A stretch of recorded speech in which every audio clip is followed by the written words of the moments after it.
ನೀವು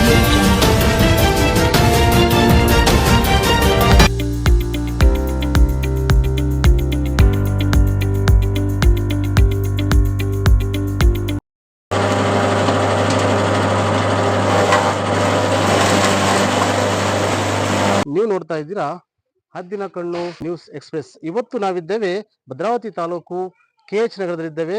ಬನ್ನಿ, ಇವತ್ತು ಶೈಲೇಜ್ ಅಂದ್ರೆ ಹಸುಗಳಿಗೆ ಹಾಕ್ತಕ್ಕಂತ ರಸಮೇವಿನ ವಿಚಾರವಾಗಿ ನಾವು ಬಂದಿದ್ದೇವೆ. ಅದನ್ನ ತಯಾರಿಕಾ ಘಟಕದಲ್ಲಿ ನಾವಿದ್ದೇವೆ. ಅವ್ರನ್ನ ಭೇಟಿಯಾಗಿ ಅವರಲ್ಲಿ ತಿಳ್ತಕ್ಕಂತ ರಸಮೇವಿನ ಬಗ್ಗೆ ಏನೆಲ್ಲ ಮಾಹಿತಿಯನ್ನು ಕೊಡ್ತಾರೆ, ಇದರಿಂದ ಹಸುಗಳಿಗೆ ಏನ್ ಲಾಭ ಆಗ್ತದೆ, ಹಾಲು ಯಾವ ರೀತಿ ಕೊಡುತ್ತೆ ಅನ್ನೋ ಒಂದಿಷ್ಟು ಮಾಹಿತಿಗಳನ್ನ ಅವರಿಂದನೇ ಕೇಳಿ ತಿಳ್ಕೊಳ್ಳೋಣ. ಮೇಡಮ್ ಅವರೇ ನಮಸ್ತೆ. ನಮಸ್ತೆ. ನಮಸ್ಕಾರ. ನಿಮ್ಮ ಒಂದು ಪರಿಚಯವನ್ನು ನಮ್ಮ ಒಂದು ವಾಹಿನಿಗೆ ಮಾಡ್ಕೊಡಿ. ನನ್ನ ಹೆಸರು ಸೌಮ್ಯ ಅಂತ. ನಾನು ಭದ್ರಾವತಿಯಿಂದ KH ನಗರ ಅನ್ನೋ ಊರಿಂದ ಮಾತಾಡ್ತಾ ಇರೋದು. ಇಲ್ಲಿ ನಾವು ಕೃಷಿಕ ಶೈಲಜ್ ರಸಮೇವು ಮಾಡ್ತಾ ಇದೀವಿ ಸರ್. ಈ ಒಂದು ರಸಮೇವು ಘಟಕನ ಸ್ಟಾರ್ಟ್ ಮಾಡ್ತಿದ್ರೆ, ಈ ರಸಮೇವು ಘಟಕನ ಸ್ಟಾರ್ಟ್ ಮಾಡ್ಬೇಕು ಅಂತ ನಿಮಗೆ ಯಾಕೆ ಅನ್ನಿಸ್ತು? ಅನ್ಸಿದ್ ಯಾಕೆ? ಉದ್ದೇಶ ಅನ್ಸಿದ್ ಯಾಕೆ ಅಂದ್ರೆ, ಈಗ ಎಜುಕೇಶನ್ ಆಗಿರತ್ತೆ, ಓಕೆನಾ, ನಮ್ಮಂತ ಹೆಣ್ಮಕ್ಳು ಎಜುಕೇಶನ್ ಆಗಿರುತ್ತೆ, ಹೊರಗೆ ಹೋಗಿ ಕೆಲಸ ಮಾಡಕ್ಕಲ್ಲ. ಯಾಕಂದ್ರೆ ಮಕ್ಳು ಎಲ್ಲ ಇರುತ್ತೆ, ಮನೆ ಮೇಂಟೆನೆನ್ಸ್ ಎಲ್ಲಾನು ಆಗ್ಬೇಕು, ಹೊರಗಡೆ ಹೋಗಿ ಕೆಲಸ ಮಾಡಕ್ಕಾಗಲ್ಲ. ನಮಗೆ ನಮ್ದೇ ಆಗಿರೋ ಊರಲ್ಲಿ ಒಂದ್ ಕೆಲಸ ಅನ್ನೋದು ಬೇಕಿತ್ತು. ಅದಕ್ಕೋಸ್ಕರ ನಾನು ಇದನ್ನ ಚಾಯ್ಸ್ ಮಾಡಿದೆ. ಸರಿ, ಆಯ್ತು. ಎಲ್ಲದೂ ಬೇರೆ ಬೇರೆ ರೀತಿಯಲ್ಲಿ ಸ್ವಯಂ ಉದ್ಯೋಗಗಳಿದಾವೆ. ಪರ್ಟಿಕ್ಯುಲರ್ ಆಗಿ ನೀವು ಈ ರಸಮೇವು ಶೈಲೇಜ್ ಘಟಕವನ್ನೇ ಆರಿಸ್ಕೊಂಡಿದ್ ಯಾಕೆ? ಯಾಕೆ ಅಂದ್ರೆ, ಈಗ ಹಸು ನನಗೊಂದು ಅದೊಂದ್ ಮೈಂಡ್ ಸೆಟ್ ಇದ್ದಿದಂದ್ರೆ ಹಸು ಸಾಕೋದೊಂದು ಅದೊಂದ್ ಮೈಂಡ್ ಸೆಟ್ ಇತ್ತು. ಅದಕ್ ಬಂದು ನಮ್ಗೆ ಹೊರಗೋಗಿ ಹುಲ್ ತಗೊಂಬಾ, ಡೈಲಿ ಹೋಗಿ ಕುಯ್ಕೊಂಡ್ ಬಾ, ಇದೊಂದ್ ಸ್ವಲ್ಪ ಕಷ್ಟ ಇತ್ತು. ಮತ್ತೆ ಈ ತರ ಮಾಡೋದ್ರಿಂದ ನಮ್ಮ ಊರಲ್ಲಿ ಕೂಡ ತುಂಬಾ ಹಸುಗಳಿದಾವೆ. ಹಸು ಸಾಕಿರೋಂತ ಮನೆಗಳು ತುಂಬಾನೇ ಇದಾವೆ. ಅವರು ಇದೆ ನಮ್ ತರ ಹೆಂಗಸರೆಲ್ಲ ಇರೋರು. ಡೈಲಿ ಬೆಳಿಗ್ಗೆನೆ ಇದು ಮಳೆ ಇರ್ಲಿ ಬಿಸ್ಲಿರ್ಲಿ ಹೋಗ್ಲೇಬೇಕು ಹುಲ್ಲಿಗೆ. ಹುಲ್ಲಿಗೆ ಹೋಗ್ಬೇಕು, ಕುಯ್ಕೊಂಬರ್ಬೇಕು. ಹೌದು, ಕಷ್ಟ ಇದೆ. ನಾವು ನೋಡ್ತೀವಿ, ನಾನು ಅದೇ ಪಾಡೆ ಮಾಡ್ತಾ ಇರೋದು. ಸೊ ಅದ್ರಿಂದ ಇದನ್ ಬಂದು ನನ್ಗೆಲ್ಲ ನೋಡಿದ್ದಿದ್ ಅಷ್ಟೇನೆ. ಆದ್ರೆ ನಮ್ಮ ಮನೆಯವ್ರ ಹತ್ರ ಹಿಂಗ್ ಡಿಸ್ಕಸ್ ಮಾಡ್ದೆ, ಹಿಂಗೇನಾದ್ರು ಜೋಳದ ಇದ್ರಲ್ಲಿ ಏನೋ ಶೈಲಜ್ ಅಂತಾರಲ್ಲ, ಅದನ್ನ ಮಾಡ್ಬೋದಾ, ಮಿಷಿನ್ ತಂದು ಹಾಕ್ಬೋದಾ ಅಂತೇಳಿ ಅವರು ಟ್ರೈ ಮಾಡಿದ್ರು. ಓಕೆ, ಮಾಡೋಣ ಅಂತ ಮರ್ಜ್ ಮಾಡ್ಕೊಂಡು ಮಾಡಿದ್ದು. ಮತ್ತೆ ಇದ್ರಲ್ಲಿ ಒಂದ್ 4ರಿಂದ 5 ಜನ ಹೆಣ್ಮಕ್ಳಿಗೆ ನಾನು ಇಲ್ಲೇ ಕೆಲ್ಸ ಕೊಡ್ತೀವಿ. ಪರ್ಮನೆಂಟ್ ಕೆಲಸ. ವಿಶೇಷ ನೀವು ಏನಾದ್ರು ತರಬೇತಿ ತಗೊಂಡಿರ್ತಕ್ಕಂಥದ್ದು ಇದ್ ಮಾಡ್ಲಿಕ್ಕೆ ಏನಾದ್ರು ಈ ರೀತಿ? ಇದಕ್ಕಿಂತ ಮುಂಚೆ ಇಲ್ಲೇ ಮಾಡ್ತಾ ಇದ್ ನಾವು ಬಂದು ಬೇರೆ ಕಡೆ ಮಾಡ್ತೀವಿ. ನಮ್ಮ ಮನೆಯವ್ರಿಗೆ ಟಚ್ ಇದೆ ಇದು. ಅವ್ರ ಕಡೆಯಿಂದಾನೇ ನಾನು ಕಲ್ತಿದ್ದಷ್ಟೇನೆ. ನಮ್ಮ ಮನೆಯವ್ರಿಗೆ ಟಚ್ ಇದೆ, ಹಂಗ ಕಲ್ತಿದ್ದಷ್ಟೇನೆ. ಈಗ 5 ಜನ ಹೆಣ್ಮಕ್ಳು ಇಟ್ಕೊಂಡು ಒಂದು ಸ್ವಯಂ ಉದ್ಯೋಗನ ಕೊಟ್ಟಿದ್ದೀರಾ ಅಲ್ವಾ? ಈಗ ನಿಮ್ಮಲ್ಲಿ ಎಷ್ಟು ಹಸುಗಳನ್ನ ಸಾಕಿದ್ರೆ ನೀವು? ನಾವು ಎರಡೇ ಇರೋದು. ಇವಾಗ ಮೇಂಟೈನ್ ಮಾಡಕ್ ಆಗಲ್ಲ, ಹಂಗಾಗಿ ಎರಡೇ ಇದೆ. ಈಗ ನೀವು ಮುಂಚೆ ನಿಮ್ಮ ಹಸುಗಳಿಗೆ ಮುಂಚೆ ಮೇವ್ ಹಾಕ್ತಿದ್ರಿ, ಈಗ ನೀವು ಘಟಕ ಸ್ಟಾರ್ಟ್ ಮಾಡಿದ್ರಿ. ಈಗ ಮೇವನ್ನು ಹೊರತುಪಡಿಸಿ ಇದನ್ನ ಹಾಕ್ತಾ ಇದೀರಾ. ಮುಂಚಿಗಿನೂ ಈಗ ನೀವು ನಿಮ್ಮ ಘಟಕದ ಸೈಜ್ ರಸ ಮೇವನ್ನು ಹಾಕ್ತದಕ್ಕಿಂತನೂ ಏನ್ ಎರಡಕ್ಕೂ ಡಿಫ್ರೆನ್ಸ್ ಏನ್ ಕಾಣ್ತಾ ಇದೆ? ತುಂಬಾ ಅಂದ್ರೆ ತುಂಬಾನೇ ಡಿಫ್ರೆನ್ಸ್. ಯಾವ ರೀತಿ ಡಿಫ್ರೆನ್ಸ್? ಯಾವ ತರ ಅಂದ್ರೆ, ಈಗ ಹಸು ಬಂದು ಅಂದ್ರೆ ದಷ್ಟಪುಷ್ಟ ಆಗೋದು, ಬಾಡಿ ಎಲ್ಲ ಫುಲ್ಲು ಒಣಕೊಂಡಂಗಿರತ್ತೆ. ಇದನ್ನ ಹಾಕ್ತಾಗಿದ್ರೆ ಸ್ವಲ್ಪ ಬಾಡಿ ಎಲ್ಲ ಚೆನ್ನಾಗ್ ಬಂತು. ಹಸು ನೋಡಕ್ಕೂ ಒಂಚೂರು ಚೆನ್ನಾಗ್ ಕಾಣ್ತಿದೆ. ಮತ್ತೆ ಇನ್ನೊಂದು ಹಾಲು ಇನ್ಕ್ರೀಸ್ ಆಗತ್ತೆ. ಹಾಲ್ ಸ್ವಲ್ಪ ಇನ್ಕ್ರೀಸ್ ಆಗುತ್ತೆ. ನೀವು ಹಾಕ್ತಿದ್ ನೈಸರ್ಗಿಕ ಮೇವಿಗಿಂತನೂ ಈ ಮೇವು ಹಾಕ್ದಾಗ ಡಿಫರೆನ್ಸ್ ಎಷ್ಟು? ನಮಗೆ 2 ಲೀಟರ್ಸ್ ವರ್ಗು, ಒಂದ್ ಹಸು ಮೇಲೆ 2 ಲೀಟರ್ಸ್ 2.5 ವರ್ಗುನು ನಮ್ಗೆ ಡಿಫರೆನ್ಸ್ ಕಾಣ್ತಾ ಇದೆ. ಹೊರಗು ಮತ್ತೆ ನಾವು ಬಂದು ಹಸಿ ಮೇವೆ ಹಾಕ್ತಿದ್ದೆ. ಅವಾಗ ಹಸಿ ಮೇವು ಎಲ್ಲಾದ್ರೂ ತೀರಾ ಎಮರ್ಜೆನ್ಸಿ ಅಂದ್ರೆ ಮಾತ್ರ ಒಣಮೇವು ಮಾತ್ರ ಯೂಸ್ ಮಾಡ್ತಿದ್ವಿ. ಹಸಿ ಮೇವೆ ಹಾಕ್ತಿದ್ವಿ. ಅದಕ್ಕೂ ಇದಕ್ಕೂ ಬಂದು 2ರಿಂದ 2.5 ಲೀಟರ್ ಡಿಫರೆನ್ಸ್ ಕಾಣ್ತಿದೆ ನಮ್ಗೆ. ಮತ್ತಿನ್ನೊಂದು, ಈ ಜೋಳ ಕೊಡೋದ್ರಿಂದ ಫ್ಯಾಟ್ಸ್ ಇದೆಲ್ಲ ಎಲ್ಲಾನು ಹಾಲಲ್ಲಿ ಡಿಗ್ರಿ ಇದು ಬರೋದು ಎಲ್ಲ ಒಂದೇ ಸಮಾನೆ ಬರತ್ತೆ. ಮತ್ತಿನ್ನೊಂದು ಲೋ ಆಗೋದು. ನಾವು ಬೇರೆ ಹಸಿ ಮೇವೆಲ್ಲ ಯೂಸ್ ಮಾಡ್ತಿದ್ವಲ್ಲ, ಹುಲ್ಲು ಎಲ್ಲ ಕುಯ್ಕೊಂಬಂದಿ, ಡಿಗ್ರಿ ಫ್ಯಾಟ್ ಎಲ್ಲ ಏರುಪೇರಾಗೋದು.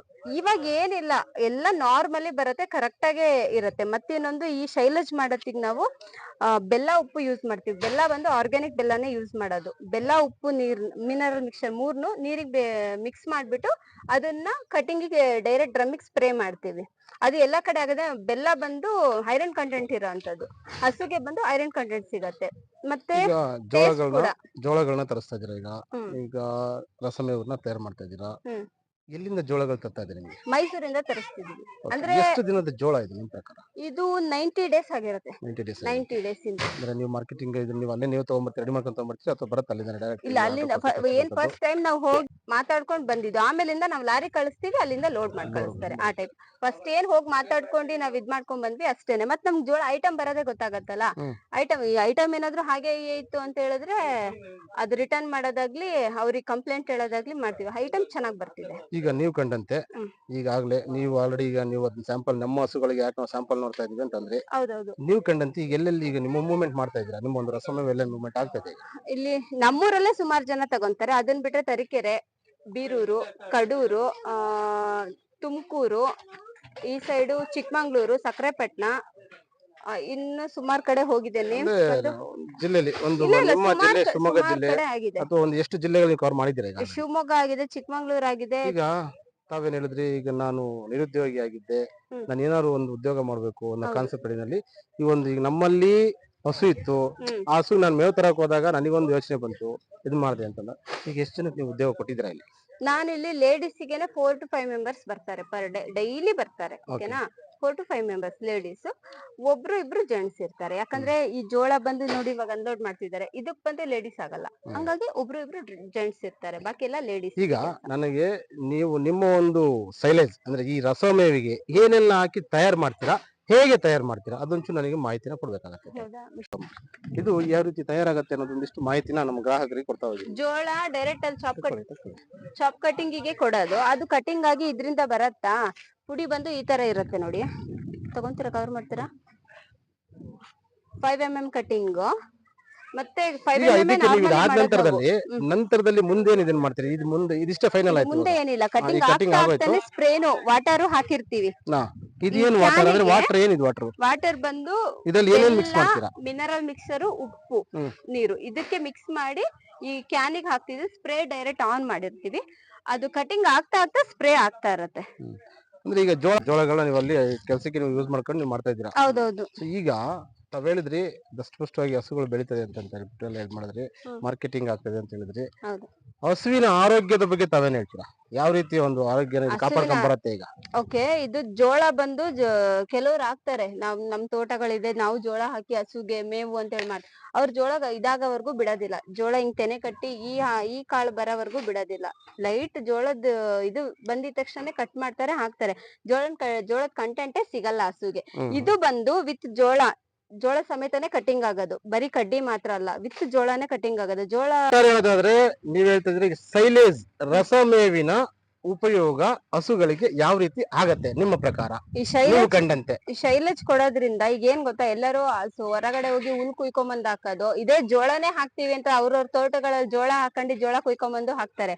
ಜೋಳ ಕಾಲ್ ಕಟ್ಟಿರಲ್ಲ, ಏನಿಲ್ಲ, ಬರೀ ಕಡ್ಡಿ ಅಷ್ಟೇ ಇರುತ್ತೆ, ಹಾಕ್ತಾರೆ.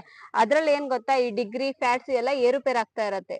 ಅವರು ಹಾಕ್ತಾರ, ಹಾಲ್ನ ಡೈರಿಗೆ ಹಾಕ್ತಿರ್ತಾರೆ, ಗೊತ್ತಾಗತ್ತೆ ಅವ್ರಿಗೂನು. ಈ ಶೈಲೇಜ್ ಕೊಡೋದ್ರಿಂದ ಡಿಗ್ರಿ ಫ್ಯಾಟ್ಸ್ ಎಲ್ಲ ಒಂದೇ ಸಮಾನೆ ಬರ್ತಾ ಇರತ್ತೆ, ಎಲ್ಲ ಏರುಪೇರ್ ಆಗೋದು ಆತರ ಎಲ್ಲ ಏನಿಲ್ಲ. ಮತ್ತಿನ್ನೊಂದು, ಈ ಶೈಲೇಜಿಗೆ ನಾವು ಬೆಲ್ಲ, ಉಪ್ಪು, ಮಿನರಲ್ ಮಿಕ್ಸ್ಚರ್, ವಾಟರ್ ಮಿಕ್ಸ್ ಮಾಡ್ತೀವಲ್ಲ, ಅದ್ರಿಂದ ಹಸುಗ್ ಬಂದು ಐರನ್ ಕಂಟೆಂಟ್ ಸಿಗತ್ತೆ. ಮತ್ತೆ ಹಸು ಬಾಡಿ ಸಹಿತ ಚೆನ್ನಾಗಿರತ್ತೆ. ನಾವು ಕೆಲವೊಂದು ಹಸು ನೋಡಿದ ತಕ್ಷಣ ಅಯ್ಯೋ ಹಸು ನೋಡಿ ಬಡಕ್ಲಂಗಿದೆ, ಏನಾರು ಹಾಕ್ತಾರೋ ಇಲ್ಲೋ ಅಂತೀವಿ. ಅದು ಇದನ್ನ ಹಾಕೋರು ಯಾರುನು, ಇದನ್ನ ತಿನ್ನ ಹಸುಗಳು ಯಾವ್ದು ಆತರ ಇರಲ್ಲ. ಬಾಡಿ ಕೂಡ ಚೆನ್ನಾಗಿರತ್ತೆ ನೋಡಕ್ಕೆ. ಮತ್ತೆ ಹಾಲು ಚೆನ್ನಾಗಿ ಇನ್ಕ್ರೀಸ್ ಆಗತ್ತೆ, ಹಾಲು ಕೂಡ ಚೆನ್ನಾಗ್ ಕೊಡತ್ತೆ. ಒಂದ್ 2ರಿಂದ 2.5 ನಮೀಗಾಗಿರೋ ಅನುಭವ 2ರಿಂದ 2.5 ಲೀಟರ್ ಹೆಚ್ಚಿಗೆ ಆಗತ್ತೆ. ಈಗ ನೀವು ಘಟಕನ ಸ್ಟಾರ್ಟ್ ಮಾಡಿದಿರಿ, ಈಗ ಎಷ್ಟು ಸಮಯ ಆಯ್ತು ಸ್ಟಾರ್ಟ್ ಮಾಡಿ? 1 year ಆಯ್ತು. ನಾವು 1 ವರ್ಷ ಆಗಿದೆ. 1 ವರ್ಷ ಆಯ್ತು. ಮಾರ್ಕೆಟಿಂಗ್ ವ್ಯವಸ್ಥೆ ಎಲ್ಲ ಯಾವ ರೀತಿ ಮಾಡ್ಕೊಂಡಿದ್ದೀರಾ? ತಾವು ಸ್ಟಾರ್ಟ್ ಮಾಡಿದಿರಿ, ಘಟಕ ಈಗ ನಡೀತಾ ಇದೆ, ಒಳ್ಳೆ ರೀತಿಯಲ್ಲಿ ಮೂವ್ ಆಗ್ತಾ ಇದೆ. ಮಾರ್ಕೆಟಿಂಗ್ ವ್ಯವಸ್ಥೆ ಯಾವ ತರ ಮಾಡ್ಕೊಂಡಿದ್ದೀರಾ? ರೈತರಿಗೆ ಮುಟ್ಟಿಸ್ಬೇಕೀಗ ನಿಮ್ಮ ಒಂದು ಘಟಕದ ಆಹಾರವನ್ನ ರೈತರಿಗೆ ತಗೊಂಡು ಮುಟ್ಟಿಸ್ಬೇಕು. ಯಾವ ರೀತಿ ಮುಟ್ಟಿಸೋ ಒಂದು ವ್ಯವಸ್ಥೆ ನೀವು ಮಾಡ್ಕೊಂತ ಇದ್ದೀರಾ? ಇಲ್ಲಿ ಬಂದು ನಮ್ ಸುತ್ತಮುತ್ತ ಇರೋರು, ಇಲ್ಲಿ ನಾವು ಮಿಷಿನ್ ಮಾಡಿರೋದು ಗೊತ್ತು, ಬಂದು ನೋಡೋದು, ತಗೊಂಡೋಗೋದು ಮಾಡ್ತಾರೆ. ಮತ್ತೆ ಬಂದು ಅವ್ರಿಗೆ ಬೇರೆ ಕಡೆ ಇರೋ ಫ್ರೆಂಡ್ಸ್ ಗಳಿಗೆ ಈ ತರ ತಿಳಿಸಿರ್ತಾರೆ. ಅವ್ರು ತಗೊಂಡೋಗಿ ಯೂಸ್ ಮಾಡಿ ನೋಡ್ತಾರಲ್ಲ, ಅವ್ರ ಕಡೆಯಿಂದಾನೆ, ಈಗ ತಗೊಂಡೋಗಿರೋರ್ ಕಡೆಯಿಂದಾನೆ ನಮ್ಗೆ ಎಕ್ಸ್ಟ್ರಾ ಕಾಂಟ್ಯಾಕ್ಟ್ಸ್ ಗಳು ಬಂದಿರೋದು. ಅವ್ರು ಇನ್ನೊಬ್ರಿಗೆ ಫೋನ್ ನಂಬರ್ ಕೊಡೋದು, ಇಂಥವ್ರಿಗೆ ಮಾಡ್ರಿ, ಈ ತರ ಮೇವು ಸಿಗ್ತಿದೆ ಅಂತೇಳಿ ಅವ್ರು ಫೋನ್ ಮಾಡಿ, ಎಲ್ಲ ಬೇಕು ಅನ್ನೋರು ಗಾಡಿ ಇರೋರು ಅವರೇ ಬರ್ತಾರೆ ಗಾಡಿ ತಗೊಂಡು. ಇಲ್ಲ ನಮ್ಗೆ ಟ್ರಾನ್ಸ್ಪೋರ್ಟ್ ಆಗಲ್ಲ ಅಂದ್ರೆ ನಾವ್ ಟ್ರಾನ್ಸ್ಪೋರ್ಟ್ ಚಾರ್ಜ್ ಹಾಕ್ಬಿಟ್ಟು ಕಳಿಸ್ತೀವಿ ಗಾಡಿಲಿ. ಎಲ್ಲಿ ಯಾವ ಕೊನೆ ತನಕ ನೀವು ಕೊಡ್ತೀರಿ? ಸಪೋಸ್ ಎಕ್ಸಾಂಪಲ್ ನನಗೆ ಚಿಕ್ಕಮಂಗ್ಳೂರಿಂದ ಬಂದಿರತ್ತೆ, ಅದೊಂದು ಕಾಂಟ್ಯಾಕ್ಟ್ ಬಂದಿರತ್ತೆ, ಈಗ ಅವ್ರಿಗೆ ಕೊಡ್ಬೇಕಾಗತ್ತೆ. ಯಾವ ರೀತಿ ನೀವು ತಲುಪಿಸೋ ವ್ಯವಸ್ಥೆ ಮಾಡ್ತೀರಾ? ಅವ್ರಿಗೆ ಮಾಡ್ತೀವಿ. ಅವರೇ ಬರ್ಬೇಕಾ ಅಥವಾ ನೀವೇ ತಲುಪಿಸೋ ವ್ಯವಸ್ಥೆ ಮಾಡ್ಬೇಕಾ? ಯಾವ ರೀತಿ ಮಾಡ್ತೀರಾ? ಬಾಡಿಗೆ ಮಾಡಿಸಿ ಕೂಡ ಕಳಿಸ್ತೀವಿ. ಓಕೆ, ಅದ್ರ ಬೇಕಾದ ಎಲ್ಲ ರೀತಿ ವ್ಯವಸ್ಥೆ ಮಾಡಿ ಕಳಿಸ್ತೀರಾ? ಮಾಡಿ ಈ ಒಂದು ಸೈಲೇಜ್ ಎಷ್ಟು ದಿನಗಳ ಕಾಲ ಇಡಬಹುದು?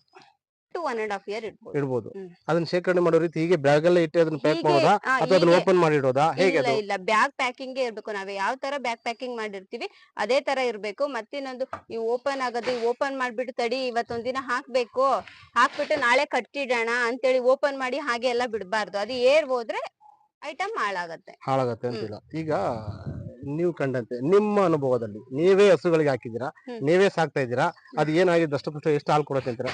ಎಷ್ಟು ಪ್ರಮಾಣದಲ್ಲಿ ನಾನು ಒಂದು ಹಸುಗೆ ಹಾಕ್ಬೇಕು, ಅದಕ್ಕೆ ಇಷ್ಟೇ ಅಂತ ಪ್ರಮಾಣ ಇದೆಯಾ? ಹಾ ಇದೆ.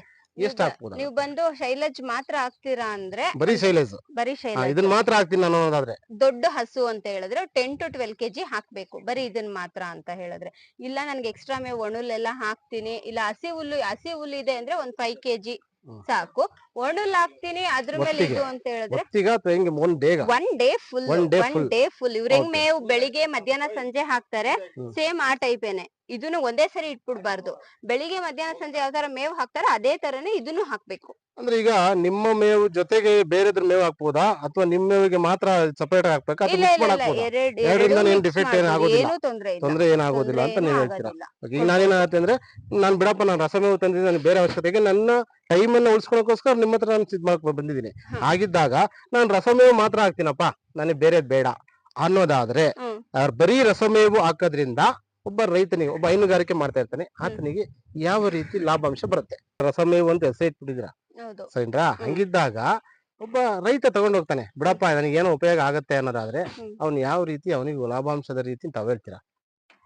ಲಾಭಾಂಶ ಅಂದ್ರೆ ಇವಾಗ ಏನ್ ಗೊತ್ತಾ, ಒಣುಲ್ ತಗೊಂಬಂದ್ ಇಟ್ಕೊಂತಾರೆ. ಈಗ 1 ಎಕರೆ ಒಣುಲ್ ನಾವ್ ತಗೊಂತೀವಿ ಅಂತ ಹೇಳಿದ್ರೆ ಒಂದ್ 15,000 ಅಂತೂ ಬೇಕೇ ಬೇಕು. ಒಂದು ಪಿಂಡಿ ಹುಲ್ಲಿಗೆ 30 kg ಬರುತ್ತೇನಪ್ಪ, ಅದು ಅಷ್ಟೇ. ಅದಕ್ಕೆ ಬಂದು 240 250 ಈ ತರ ಇರುತ್ತೆ.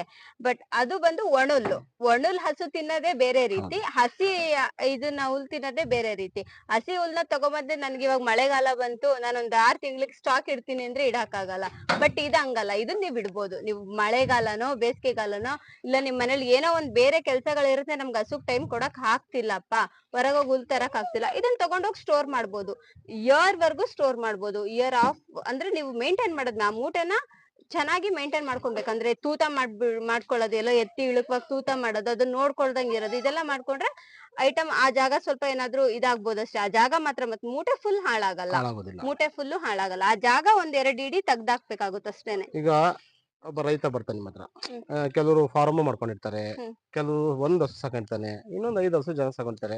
ನಿಮ್ಮಲ್ಲಿ ಬಂದ್ ತಗೊಂಡೋಗ್ಲಿಕ್ಕೆ ಒಂದಿಷ್ಟು ಮಿನಿಮಮ್ ಇಷ್ಟೇ ತಗೋಬೇಕು ಅಥವಾ ಮ್ಯಾಕ್ಸಿಮಮ್ ಇಷ್ಟೇ ತಗೋಬೇಕು ಅಂತ ಏನಾದ್ರು ಡ್ಯೂರೇಷನ್ ಇದೆಯಾ ಅಥವಾ ಹೇಗೆ ಇದೆ? ಯಾವ ತರ ಅಂದ್ರೆ 1 ಮೂಟೆ ಮಿನಿಮಮ್, 1 ಮೂಟೆ ಒಂದು ಮೂಟೆ ಅದೇನ್ ನೀವು ಮಾಡಿದ್ರೆ 1 ಮೂಟೆಲಿ ಆಫ್ ಎಲ್ಲ ಮಾಡಕ್ ಆಗಲ್ಲ. ಮಿನಿಮಮ್ 1 ಮೂಟೆ, 1 ಮೂಟೆ ಮಿನಿಮಮ್ ತಗೊಬೇಕು. 1 ಮೂಟೆ ಮೇಲೆ ಎಷ್ಟು ಕೇಳಿದ್ರು ಕೊಡ್ತೀವಿ, ಎಷ್ಟು ಬೇಕಾದ್ರೂ ಕೊಡ್ತೀವಿ. ಮಿಷನ್ ಹಾಕಿದ್ರಿ, ಕಟಿಂಗ್ ಮಾಡಿದ್ರಿ, ಅದನ್ನ ನೀವು ಯಾವ್ದು ರೀತಿ ಶೇಖರಣೆ ಮಾಡ್ತೀರಾ? ಆ ಕಟಿಂಗ್ ಮಾಡೋಕೆ ಮುಂಚೆ ಮಿಶ್ರಣಗಳನ್ನ ಯಾವ ರೀತಿ ಮಾಡ್ತೀರಾ, ಏನೆಲ್ಲ ಹಾಕ್ತೀರಾ ಅನ್ನೋದ್ರ ಬಗ್ಗೆ ಒಂದಿಷ್ಟು ಮಾಹಿತಿಗಳನ್ನ ಕೊಡ್ತಾ ಬನ್ನಿ. ಹಾಕಿ ನೀವು ಅನ್ನೋದ್ರ ಬಗ್ಗೆ ಒಂದಿಷ್ಟು ರೈತರಿಗೆ. ಬೆಲ್ಲ ಇದೆ, ಆರ್ಗ್ಯಾನಿಕ್ ಬೆಲ್ಲನೇ ಯೂಸ್ ಮಾಡೋದು. ನೋಡಿ ನೋಡ್ತಿರ್ಬೋದು ನೀವು, ಆರ್ಗ್ಯಾನಿಕ್ ಬೆಲ್ಲ, ಇದೇ ಬೆಲ್ಲನೇ ಯೂಸ್ ಮಾಡೋದು. ಬೆಲ್ಲ, ಉಪ್ಪು, ಮಿನರಲ್ ಮಿಕ್ಸರ್ ಎಷ್ಟು ದಿನ ಅದು ಮಿಕ್ಸಿಂಗ್ ಇಡ್ತೀರಾ ತಾವು? ಎಷ್ಟು ದಿನ ಮಿಕ್ಸಿಂಗ್ ಇಡ್ತೀರಾ? ಅದನ್ನ ಮಿಕ್ಸಿಂಗ್ ಇಡಲ್ಲ, ಹಾಗೆ ಇರುತ್ತೆ ಹೋಗ್ತಾ ಇದು ಹಾಕಿ ಕಲ್ಸಿ. ಈಗ ಆಯ್ತು, ಎಷ್ಟು ಪ್ರಮಾಣದಲ್ಲಿ ಇದನ್ನ ಕಲಿಸ್ತೀರಾ? ಈಗ ಇಲ್ಲಿ ಇಷ್ಟೊಂದು ಇದೆಯಲ್ವಾ, ಇದು ಎಷ್ಟು ಸೈಜ್ ಕಲಕಿ ಅಂದ್ರೆ ಇವತ್ತೇ ಕಲ್ಕಿರೋದಾ? ಈಗ ಕಲ್ಕಿರೋದು ಎಷ್ಟು ಪ್ರಮಾಣದಲ್ಲಿ ಇದನ್ನ ಹಾಕಿದ್ರೆ ಅಂದ್ರೆ ಅಲ್ಲಿ ಹಾಕುವಾಗ ಒಂದು ಚೀಲಕ್ಕೆ ತಾವು ಎಷ್ಟು ಪ್ರಮಾಣದಲ್ಲಿ ಇದನ್ನ ಹಾಕ್ತೀರಾ? ಚೀಲದ ಲೆಕ್ಕ ಹಾಕಲ್ಲ ನಾವು, ಟನ್ ಲೆಕ್ಕದಲ್ಲಿ ಹಾಕ್ತೀವಿ. 1 ಟನ್ನಿಗೆ ಬಂದು 3 kg ಬೆಲ್ಲ, 3.5 kg ಉಪ್ಪು ಲೆಕ್ಕಾಚಾರದಲ್ಲಿ ಹಾಕ್ತೀವಿ. 1 ಟನ್ನಿಗೆ 3 kg ಬೆಲ್ಲ, 3.5 kg ಉಪ್ಪು ಹಾಕ್ತಿವಿ. ಉಪ್ಪು ಮತ್ತೆ mineral mixture, mineral mixture powder. ಅಂದ್ರೆ ನೀವು ಯಾವ್ದೇ ರೀತಿ ಕೆಮಿಕಲ್ ಮಿಕ್ಸ್ ಇಲ್ಲ, ನೀವು ಮಾಮೂಲಿ ಏನಿದೆ ನೀವು ನೈಸರ್ಗಿಕವಾಗಿ ಏನ್ ಬೆಳೀತೆ ಅದನ್ನ ಮಾತ್ರ ನೀವು ಇಲ್ಲಿ ಹಾಕ್ತಾ ಇದ್ದೀರಾ? ಹೌದಾ? ಯಾವ್ದೇ ರೀತಿ ಕೆಮಿಕಲ್ ಮಿಕ್ಸ್ ಮಾಡೋದು? ಬೆಲ್ಲನು ಮತ್ತೆ ನಾರ್ಮಲ್ ಬೆಲ್ಲ ಎಲ್ಲ ತಗೊಳ್ಳೋದಿಲ್ಲ, ಆರ್ಗ್ಯಾನಿಕ್ ಬೆಲ್ಲನೇ ಯೂಸ್ ಮಾಡೋದು. ಬೆಲ್ಲ ನೀವು ನೋಡಿ, ಆರ್ಗ್ಯಾನಿಕ್ ಬೆಲ್ಲ ನಮಗೆ ನಿಯರೆಸ್ಟ್ ಅಲ್ಲೇ ಸಿಗತ್ತೆ ಬೆಲ್ಲ. ಈಗ ಇದಾಯ್ತು, ಈಗ ನೀವು ಪ್ಯಾಕ್ ಮಾಡಿದ್ಮೇಲೆ ಈಗ ಮಿಕ್ಸ್ ಆಯ್ತು, ಪ್ಯಾಕಿಂಗ್ ಆಯ್ತು, ಈಗ ಅದನ್ನ ನೀವು ಸ್ಟೋರ್ ಮಾಡೋ ರೀತಿ ಎಲ್ಲ ಯಾವ ರೀತಿ ಇರ್ತದೆ? ಪ್ಯಾಕ್ಸ್ ಬಂದು ಈ ತರ ಬರತ್ ನೋಡಿ. ಇದು ಹೀಗಿರುತ್ತೆ, ಕಟಿಂಗ್ ಆದ್ಮೇಲೆ ಈ ತರ ಬರುತ್ತೆ. ಈ ತರ ಈ ಬ್ಯಾಗ್ ಬಂದು 70-75 ಈ ತರ ಬರುತ್ತೆ. ಒಂದ್ ಬ್ಯಾಗ್ ಕೆಜಿ. ಎಷ್ಟು ಕೆಜಿ ಬ್ಯಾಗ್ ಇದು? ಇದು ಎಷ್ಟು ಕೆಜಿ? 75 ಕೆಜಿ ಬರುತ್ತೆ. 75 ಕೆಜಿ ಬರುತ್ತೆ. ಓಕೆ, ಈಗ ನಾವು ನೋಡ್ದಂಗೆ ಅಲ್ಲಿ ಮೂವ್ಮೆಂಟ್ ಆಗ್ತಾ ಆಗ್ತಾ ಆಗ್ತಾ ಪ್ರೆಸ್ ಆಗ್ತಾ ಬರ್ತಾ ಇತ್ತು. ಈಗ ಅದು ಪ್ರೆಷರ್ ಇರ್ತದಲ್ಲ, ಹಾ. ಎಷ್ಟು ಕೆಪಾಸಿಟಿ ಪ್ರೆಷರ್ ಕೊಡ್ತೀರಾ ಅದನ್ನ? ಅದು 4 ಟನ್ ಪ್ರೆಷರ್ ಅಲ್ಲಿ ಇರುತ್ತೆ. 4 ಟನ್ Okay. ಪ್ರೆಷರ್ ಅಲ್ಲಿ ಪ್ರೆಸ್ ಆಗೋದು. ಹ್ಮ್. ಮತ್ತೆ ಬ್ಯಾಗ್ ಅಲ್ಲಿ ಎಲ್ಲೂ ಏರ್ ನಿಂತಿರಲ್ಲ. ಮೇನ್ ಅದು ಶೈಲಜಿಗ್ ಬಂದು ಏರ್ ಎಲ್ಲೂ ಬ್ಯಾಗ್ ಒಳಗೆ ಇರಬಾರ್ದು. ಏರ್ ಇರಲ್ಲ, ಟೈಟ್ ಪ್ರೆಸ್ ಆಗಿರತ್ತೆ. ಈಗ ಒಟ್ಟಾರೆ ತಾವು ಇಷ್ಟೊತ್ತು ನಮಗೆ ಒಂದು ರಸಮೇವು ಶೈಲೇಜ್ ವಿಚಾರವಾಗಿ ನಮಗೆ ಒಂದಿಷ್ಟು ಮಾಹಿತಿಗಳನ್ನ ರೈತರಿಗೆ ಕೊಟ್ಟಿದ್ದೀರಾ. ಹ್ಮ್. ಈಗ ನಿಮ್ಮನ್ನ ರೈತರು ಭೇಟಿ ಆಗ್ಬೇಕು ಬಂದು ಅನ್ನೋದಾದ್ರೆ ಎಲ್ಲಿ ಭೇಟಿ ಆಗ್ಬೇಕು? ನಿಮ್ಮ ವಿಳಾಸದ ಬಗ್ಗೆ ಮಾಹಿತಿ ಕೊಡೋದಾದ್ರೆ? ವಿಳಾಸ ಭದ್ರಾವತಿ. ನಮ್ದು ಬಂದು ಭದ್ರಾವತಿಲಿ ಶಿವನಿ ಅಜ್ಜಂಪುರ ರೋಡು, ಅಲ್ಲಿ KH ನಗರ ಅಂತ ಊರ ಹೆಸರು. ಗೌರ್ಮೆಂಟ್ ಹಾಸ್ಪಿಟಲ್ ಪಕ್ಕದಲ್ಲೇ ಇರೋದು ನಮ್ ಮಿಷಿನ್, ಕೃಷಿಕ ಶೈಲಜನ ಫ್ಯಾಕ್ಟ್ರಿ. ಈಗ ಅದಕ್ಕೆ ನೀವೇನಾದ್ರೂ ಸಮಯ ನಿಗದಿ ಮಾಡ್ಕೊಂಡಿದ್ರೆ ಇಷ್ಟಲ್ಲೇ ಬಂದು ಅದು ಕೊಡ್ಬೇಕು ನಮಗೆ, ಇಲ್ಲ, ಆತರ ಏನು ಸಮಯ ನಮ್ದು ಊರ್ ಇರ್ತಿದ್ಯಾ? ಬಂದು ಇದೇ ಆಗಿರೋದ್ರಿಂದ ಮಾರ್ನಿಂಗ್ ಒಂದು 8 o'clock ಮೇಲೆ, ಈವ್ನಿಂಗ್ ಒಂದು 8 9 ಇಷ್ಟರವರೆಗೂ. ಎಮರ್ಜೆನ್ಸಿ ಅಂದ್ರೆ 8 9 ಬಂದ್ರು ಸಹಿತ ಕೊಡ್ತೀವಿ. ಊರ್ ಇದೇನಾ, ಹಂಗಾಗಿ ಬಂದ್ ಕೊಡ್ತೀವಿ, ತೊಂದ್ರೆ ಇಲ್ಲ. ಇಷ್ಟೊತ್ತು ತಾವು ನೋಡಿದ್ರಿ ಒಂದು ಹೈನುಗಾರಿಕೆಗೆ ಹಸುಗಳಿಗೆ ನೀಡ್ತಕ್ಕಂಥ ಒಂದು ರಸಮೇವಿನ ವಿಚಾರವಾಗಿ ಸೈಲೇಜ್ ತಯಾರಿಕೆ ಯಾವ ರೀತಿ ಇರ್ತದೆ ಆ ಒಂದು ಘಟಕಕ್ಕೆ ನಾವು ಭೇಟಿ ಮಾಡಿದ್ವಿ. ಇಷ್ಟೊತ್ತು ಮಾಹಿತಿಗಳನ್ನ ತಗೊಂಡ್ರಿ. ಆ ಸೈಲೇಜ್ ಅನ್ನ ಯಾವ ರೀತಿ ತಯಾರು ಮಾಡ್ತಾರೆ, ಅದಕ್ಕೆ ಏನೆಲ್ಲ ಹಾಕ್ತಾರೆ ಅನ್ನೋದ್ರ ಬಗ್ಗೆ ಮಾಹಿತಿ ಕೊಟ್ಟಿದ್ದಾರೆ. ಇವತ್ತು ಏನು ಈ ಘಟಕದಲ್ಲಿ ಯಾರೆಲ್ಲ ಇದ್ದಾರೆ, ಅವ್ರು ಯಾರೆಲ್ಲ ಕೆಲಸಗಳನ್ನ ಮಾಡ್ತಾರೆ, ಅವ್ರ ಬಗ್ಗೆ ಒಂದಿಷ್ಟು ಮಾಹಿತಿಗಳನ್ನ ನಾವ್ ಅಲ್ಲೇ ಅವ್ರನ್ನೇ ಕೇಳಿ ತಗೊಂಡ್ಬಿಡ್ತೀವಿ ನಾವು ಒಂದಿಷ್ಟು. ಈಗ ತಾವಿಲ್ಲಿ ಬಂದಿದ್ದನ್ನ ನಾವು ಕಂಡ್ವಿ. ಹಾ ಸರ್. So, ತಾವು ಬಂದಿದ್ದು ಉದ್ದೇಶ? ಸರ್ ಶೈಲೇಜ್ ತಗೊಂಡೋಗಿ ಬಂದಿರ ಸರ್. ಈಗ ಇದರಿಂದ ತಾವೆಲ್ಲ ಏನೆಲ್ಲ ಉಪಯೋಗ ಕಾಣ್ತಾ ಇದ್ದೀರಾ? ಎಷ್ಟು ದಿವಸ ತಗೊಂಡೋಗ್ತಿದ್ದೀರಾ? ಸರ್ ಒಂದು 6 ರಿಂದ 7 ತಿಂಗಳಾಯ್ತು ತಗೊಂಡೋಗ್ತೀವಿ. ಓಕೆ, ಯಾವ ರೀತಿ ಉಪಯೋಗ ಕಂಡಿದೆ? ಹಸುಗಳು ಯಾವ ರೀತಿ ನೀವು ಮುಂಚಿಗೂ ಈ ಸೈಲೇಜ್ ಹಾಕಿದ್ಮೇಲೂ ಏನೆಲ್ಲ ರೀತಿಯಲ್ಲಿ ನೀವು ಬದಲಾವಣೆ ಕಂಡಿದೆ? ಸರ್ ಶೈಲೇಜ್ ಅಂದ್ರೆ ಒಣ ಮೇವಕ್ಕಿಂತ ಹಸಿ ಮೇವು ಚೆನ್ನಾಗೆ. ಒಂದು ಹಸುಗೆ ಮೈ ಬರುತ್ತೆ, ಹಾಲು ಬರುತ್ತೆ. ಬೇಸಿಗೆ ಕಾಲದಲ್ಲಿ ಹಸಿ ಮೇವು ಸಿಗಲ್ಲ, ಆಕಳ ಎಲ್ಲ ಹಾಳಾಗಿ ಹೋಗ್ಬಿಡುತ್ತೆ. ಅದ್ರ ಕಡೆಯಿಂದ ಇದನ್ನ ತಗೊಂಡೋಗಿ ಸ್ಟಾಕ್ ಮಾಡಿ ಇಟ್ಕೊಂಡ್ರೆ ಬೇಸಿಗೆಲ್ಲೂ ಹಾಕ್ಬೋದು, ಮಳೆಲ್ಲೂ ಹಾಕ್ಬೋದು.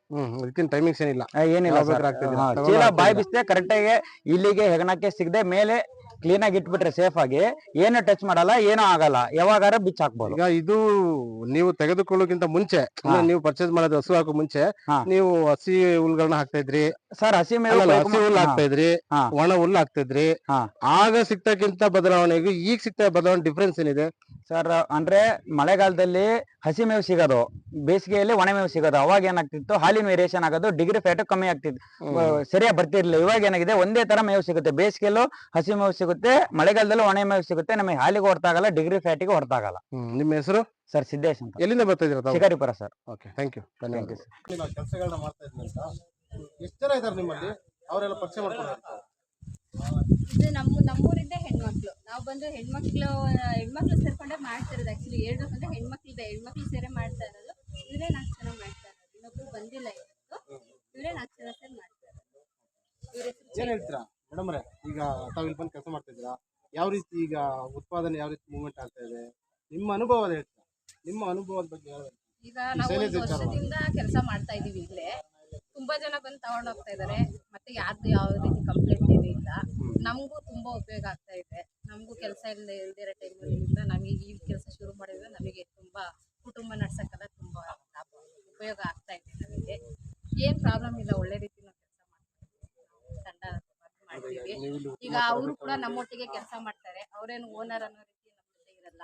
ಅವರು ನಮ್ಮೊಟ್ಟಿಗೆ ಸೇರಿ ಎಲ್ಲ ಒಟ್ಟಿಗೆ ಮಾಡ್ತೀವಿ ಕೆಲಸ. ಅವ್ರು ಕುಟುಂಬವಾಗಿ ಮಾಡ್ತಾ ಇದ್ದಾರೆ. ಒಂದೇ ಊರಿನಲ್ಲಿ ನೀವು ಕುಟುಂಬ ನಿರ್ವಹಣೆ ನಿಮ್ಗೊಂದು ಅನುಕೂಲ ಆಗಿದೆ ಅಂತ ಹೇಳ್ತೀರಾ? ಅನುಕೂಲ ಆಗಿದೆ. ಎಲ್ಲೋ ನಾವು ಹೊರಗಡೆ ಹೋಗಿ ದುಡಿಯೋದಕ್ಕಿಂತನೂ ಉಡುಪಿಯಲ್ಲಿ ಪಕ್ಕದಲ್ಲಿ ಒಂದು ಘಟಕ ಆಗಿದೆ. ಅದೊಂದು ಇಲ್ಲಿ ಹೈನುಗಾರಿಕೆ ಮತ್ತು ರೈತರಿಗೆ ಅನುಕೂಲ ಆಗೋ ಜೊತೆಗೆ ಒಂದು ಉದ್ಯೋಗದ ವ್ಯವಸ್ಥೆಯನ್ನು ಮಾಡ್ಕೊಂಡಿದ್ದೀರಾ? ನಮಗೆ ಒಳ್ಳೆ ಉಪಯೋಗ ಆಗಿದೆ.